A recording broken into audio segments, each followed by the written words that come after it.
यमुनानगर में ninth root international film के banner तले निर्मित बहुप्रतीक्षित हरियाणवी फिल्म जो लेख लिखे राम ने के पोस्टर रिलीज कार्यक्रम का आयोजन किया गया। इस मौके पर देश की रक्षा में अपना सर्वस्व न्यौछावर करने वाले शहीदों के परिवार और पूर्व सैनिकों को सम्मानित किया गया। कार्यक्रम में पूर्व शिक्षा मंत्री कंवरपाल गुर्जर, भाजपा जिला अध्यक्ष राजेश सप्रा सहित कई गणमान्य लोग मौजूद रहे। फिल्म, टेलीविजन और थिएटर के वरिष्ठ अभिनेता राजेंद्र गुप्ता मुख्य भूमिका में नजर आएंगे। उन्होंने कहा कि आज मनोरंजन प्रधान फिल्मों के दौर में मानवता, समाज और सैनिकों के जीवन से जुड़े विषयों पर कम फिल्में बन रही हैं। उन्होंने कहा कि समाज के प्रति कलाकारों का भी दायित्व है और हरियाणा के लोगों से फिल्म को जरूर देखने की अपील की। फिल्म के लेखक एवं निर्देशक रोहित कौशिक ने बताया कि जो लेख लिखे राम ने सैनिकों और उनके परिवारों के त्याग, इंतजार, दर्द और हौसले की कहानी है। फिल्म भारतीय सैनिकों और उनके परिवारों को समर्पित है और राष्ट्र भावना के साथ सैनिक परिवारों की भावनाओं को सामने लाने का प्रयास करती है। पूर्व मंत्री कंवरपाल गुर्जर ने कहा कि फिल्म में शहीद जवानों के परिवारों की भावनाओं और देशभक्ति को प्रमुखता से दिखाया गया है। उन्होंने लोगों से परिवार के साथ फिल्म देखने की अपील की। फिल्म में राजेंद्र गुप्ता के साथ संगीता जांगड़ा, साक्षी ओलियान, आरजू, डॉक्टर सुहासिनी और जितेंद्र प्रमुख भूमिकाओं में नजर आएंगे। महेंद्रगढ़ के में एक गांव है मंडोला, और बताया गया था, मुझे मालूम नहीं है कि वहाँ मतलब हर चौथा घर से एक आदमी फौज में, पर्टिकुलरली वो ऐसा एरिया है। सर, फौजी के फौज एक प्रोफेशन है, उस प्रोफेशन की जो पिक्यूलियर पर्टिकुलर प्रॉब्लम्स हैं उनको लिया गया है, लेकिन वो भी पहले तो इंसान है ना, बाद में फौज है, और जो समस्या है वो दूसरे किसी इत्तेफाक है कि वो उस प्रोफेशन से जुड़ी हुई समस्याओं पर भी केंद्रित करता है, मगर अदरवाइज जो मानवीय समस्याएं हैं वो तो मानवीय समस्याएं हैं, वो तो किसी भी प्रोफेशन में आप, और अगर वो जेन्युइन है और जेन्युइनली ईमानदारी के साथ उन पर बात की गई है, उनको कहानी में दिखाया गया है, तो हर दर्शक, चाहे वो फौज का है या नहीं है, उसको विचलित करेगा। कब तक 23 अक्टूबर बताया है रिलीज डेट तय किया हुआ इन लोगों ने। और क्या मैं समझा, 3 घंटे आजकल कहाँ लोगों के पास पेशेंस है, इतनी कहाँ देखते हैं। अब तो ज्यादातर फिल्में इतनी लंबी नहीं होती, 1.5 घंटे के आसपास की होती है, 1.5 पौने 2। मुझे लगता है ये भी ऐसी कुछ है, मुझे एग्जैक्टली नहीं मालूम, बट 3 घंटे की नहीं। तो इस फिल्म को लेकर क्या संदेश आप देना चाहेंगे उस पर? वहीं से शुरू की है ऐसी फिल्में जिनमें मानवीय सरोकार, इंसान के जज्बात, संवेदनशीलता, उनकी समस्याएं, उन पर जब तो वो सामने लाने की कोशिश है, वरना ऐसी कहानियां ही नहीं बनाते, ना ऐसे कैरेक्टर्स लेते हैं, ना सिचुएशन लेते हैं। तो ये अपने आप में बड़ी बात है, और मुझे लगता है वो जो संदेश उसके अंदर है, एक फौजी को देखिए आप, किस किस, सिर्फ वो आपकी रक्षा वहां पर ही नहीं कर रहा है, वो पारिवारिक लेवल पर किस किस उससे गुजरता है। मतलब वो, मैं कहानी बताना ठीक नहीं होगा, वो अद्भुत है। मतलब आप देखिए, आइडिया तो हम दक्षिण हरियाणा से जुड़े हुए लोग हैं और सैनिक बाहुल इलाका है। छोटी छोटी घटनाएं तो आम जिंदगी में घटित होती रहती थी, अड़ोस पड़ोस में भी देखते थे और थे। लगभग 1 साल पहले कुछ ऐसी घटना सामने आई, तो उसको मैंने छोटी सी एक राइटिंग के तौर पे ले लिया, 1 लाइन के तौर पे ले लिया।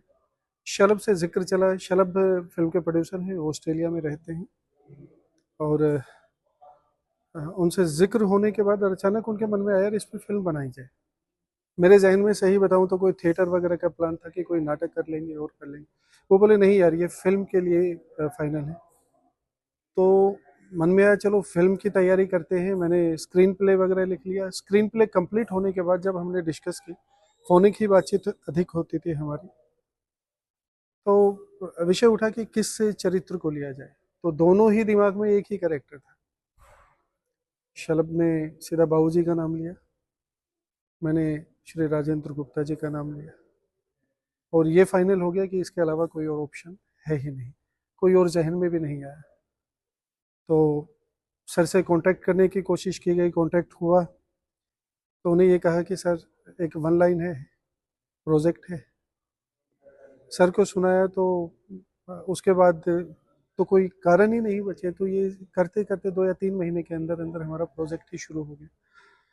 और रही बात ये कि बचपन से मैं जिन्हें देखते हुए आ रहा था, मैं सर को बता भी रहा था कि बहुत एक कैरेक्टर में देखा था कभी बचपन में मैंने इनको, सिलाई यानी सुई का धागा सीते हुए, और वास्तव में ये है कि सर को भी नहीं पता, मैंने इस फिल्म में भी उस सुई के धागे का यूज़ किया है। मेरी एक फैंटेसी थी वो, तो उस फैंटेसी को मैंने इस प्रोजेक्ट में यूज़ किया और बहुत कमाल का काम है। मेरे लिए बड़े सौभाग्य की बात है राजेंद्र जी के साथ, सर के साथ काम करना। और फिल्म बहुत प्यारी है सर, बहुत खूबसूरत है, दिल से जुड़ी हुई है। मैं इसलिए नहीं कह रहा कि हमारा प्रोजेक्ट, जिसने भी उसे देखा है या जिसने भी वन लाइन को सुना है और सराहा है, अप्रिशिएट है, अपने आप में बहुत यूनिक और बड़ी कमाल की फिल्म बनी है। सबने अच्छा काम किया है, वो कर दी है, लेकिन अभी हम नहीं चाह रहे कि इस डेट को वो करें, लेकिन बहुत जल्दी रिलीज हो रही है, बहुत जल्दी।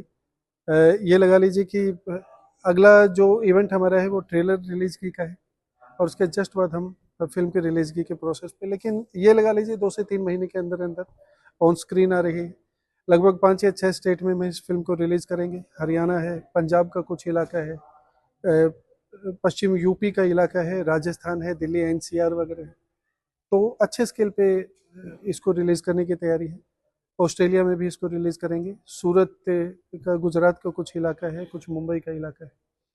तो हरियाणा की किसी फिल्म को इस स्केल पे हम थोड़ा सिस्टमेटिक तरह से इसको रिलीज करने का प्रयास कर रहे फिल्म का नाम एक बड़ा यूनिक है, तो ये हैं। आ गया थोड़े दिनों पहले सर के थोड़ा सा पाँव वगैरह में दिक्कत हो गई थी, तो इन्होंने मैंने कोई पोस्ट वगैरह डाला कि इन्होंने कहा जी राम जी लिख क्या रहे ये तो बता दो।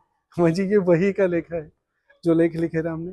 दरअसल ये हमारी एक कहावत ही है ना, पहले होता था कि ये काम हो गया इनको, बस राम जी का लेखा है, राम जी का लेखा है, बस वही है जो लेख लिखे राम ने। हम चलते किसी और चीज के लिए हैं या करते कुछ और चीज है, लेकिन हो कुछ और जाता है। सच्चाई तो यह है कि हमारा मन कुछ और चाहता है, वो हमें देना कुछ और चाहता है। तो ये वास्तव में पूरी फिल्म उसी चीज के ऊपर ही कि हम विचार सोचते हैं कि ये कुछ ऐसा घटित होने जा रहा है हमारे जीवन में, हो कुछ ऐसा जाता है जिसकी हम कल्पना भी नहीं कर सकते, जिसके लिए हम मानसिक रूप से तैयार भी नहीं हो सकते।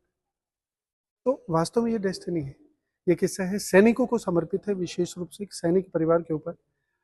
भाव सिर्फ एक ही है कि एक गोली जब सरहद पे चलती है तो उसका इम्पैक्ट खाली किसी एक सीने पे या एक छाती पे या एक सर के ऊपर नहीं होता, एक सैनिक के ऊपर नहीं होता।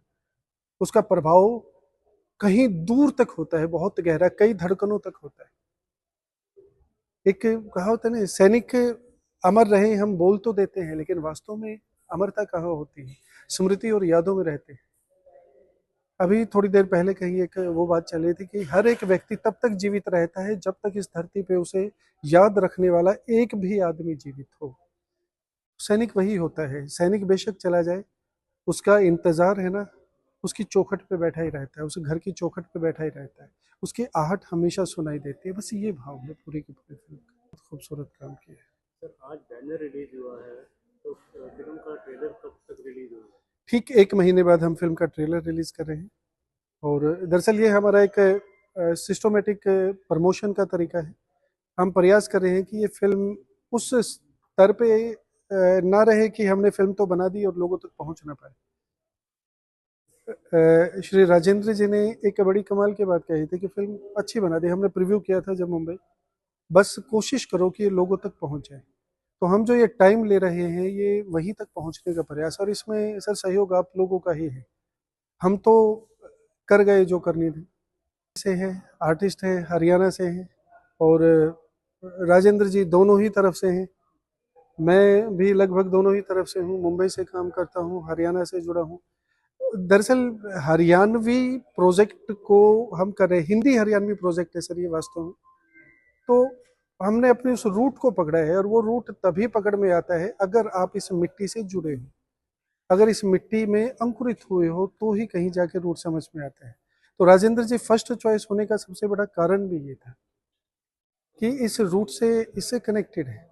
वो फील दिखाई देता है, घर का एक बड़ा इंसान है ना, एक जिनको देखते ही एक सम्मान का भाव पैदा हो, वो वाला जो फील होता है, जिसमें पूरा गांव जब पहुंचे तो एक गांव में हंगामा हो रहा होता है, एक झटके में शांत हो जाए, चाहू और एक भाव सा पैदा हो, जो वो अपनत्व वाला जो भाव। बात ये नहीं कि खाली सैनिकों को लेके ही चीजें हैं, किसी भी घर में कभी भी ऐसे हादसे, ऐसे सिचुएशन होती ही है, तो लगभग हर एक आदमी इस प्रोजेक्ट से, इस फिल्म से कनेक्टेड होगा ही हो। फैमिली फिल्म है और हमारा प्रयास है कि फैमिली तक ही पहुंचे, सारी जनरेशन, सारे वर्ग, चाहे जेनजी हो और हो, ये जेनजी तो एक नया ही नाम आया है लेकिन हम इसको जोड़ लेते हैं, और चाहे बुजुर्ग हो, वो भी कनेक्टेड हो। सब हमारी संस्कृति है सर, हमारी संस्कृति की मिठास है इस पूरे फिल्म। जो भी शहीदों का प्रोग्राम था, जो लेख लिखे राम ने इस फिल्म में, जो भी किरदार हुआ है शहीदों का, तो उसके लिए मैं बहुत प्रसन्न हूँ और उन शहीदों को शत शत नमन। हरियाणा की पहली फिल्म जो लेख लिखे राम ने, इसमें शहीदों को सम्मानित किया गया, इसके लिए मैं बहुत बहुत खुश हूँ और शहीदों को नमन करती हूँ। जो भी जांबाज और सैनिक हैं, उनके लिए भी मैं गर्व महसूस करती हूँ। इस हरियाणा की पहली फिल्म जो लिखे लेख राम ने, इस फिल्म ने हमारे परिवार, शहीद परिवार को निमंत्रण दिया और हमें इस फिल्म से सभी को मतलब ये शिक्षा मिलेगी कि शहीद परिवार में मतलब जो भी सैनिक हैं, इनके लिए इनसे ही हमारा देश रक्षा मिले। ये हमारी जो युवा पीढ़ी है, सैनिकों की तरफ प्रेरित होगी।